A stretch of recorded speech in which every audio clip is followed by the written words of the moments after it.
cité céleste, dans ses murs, tout éclatait, plus l'ombre funeste. Beaucoup de monde pour rendre les derniers hommages à celui que le prophète de l'âge appelait, je cite, un trophée de la grâce de Dieu. Le frère George Willard Collins est rentré à la maison depuis le vendredi 20 octobre dernier à Floyd Memorial Hospital, où il était admis depuis quelques jours.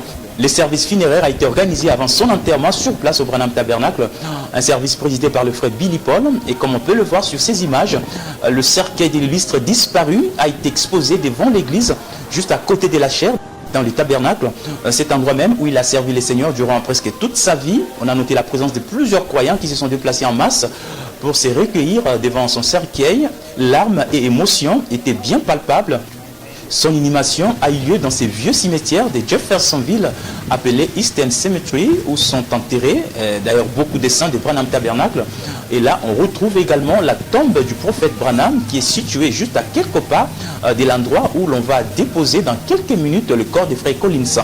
Et non loin de là, c'est la tombe de son épouse Naomi Collins et son fils Billy Collins, qui l'ont déjà précédé dans la gloire. Des réactions sont très nombreuses après la disparition de celui qu'on considérait comme l'un des derniers témoins de l'histoire du message, c'est-à-dire ces gens qui ont eu le privilège de vivre avec le prophète messager de ces derniers âges. Après le départ du frère Pierre Green, décédé le 20 août 2015, aujourd'hui, les mondes du message pleurent un autre vétéran, Willard Collins, qui fut un ami et un proche collaborateur de William Branham. Il a travaillé aux côtés de Frère Neville comme son assistant jusqu'en 1969, où il est devenu pasteur tutélaire du Branham Tabernacle. Et c'est seulement en 2015 qu'il a démissionné de ses fonctions après 46 ans de pastorat. Les croyants du message du monde entier lui rendent hommage. Et au chapitre des réactions, on retrouve plusieurs commentaires qui ont été laissés par les frères et sœurs, comme celui-ci qui dit « Dieu a utilisé cet homme pour bénir les âmes, que ton âme repose en paix jusqu'à ce qu'on se rencontre au pied de Jésus ».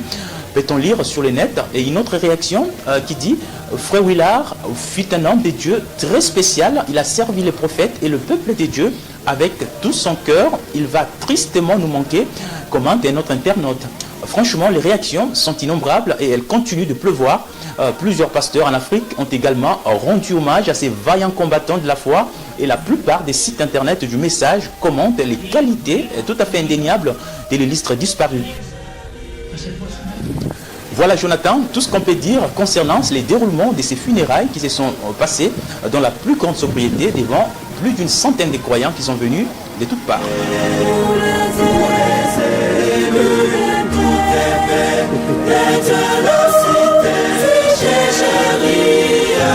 C'est notre patrie.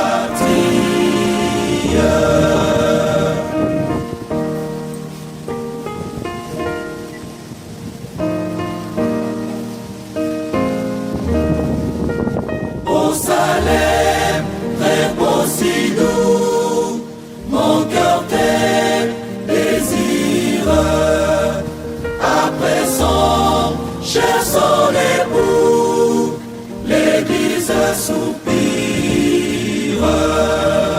Être à toujours devant toi, mon Seigneur, mon divin roi, pour te chanter et dire mon cœur tes désirs.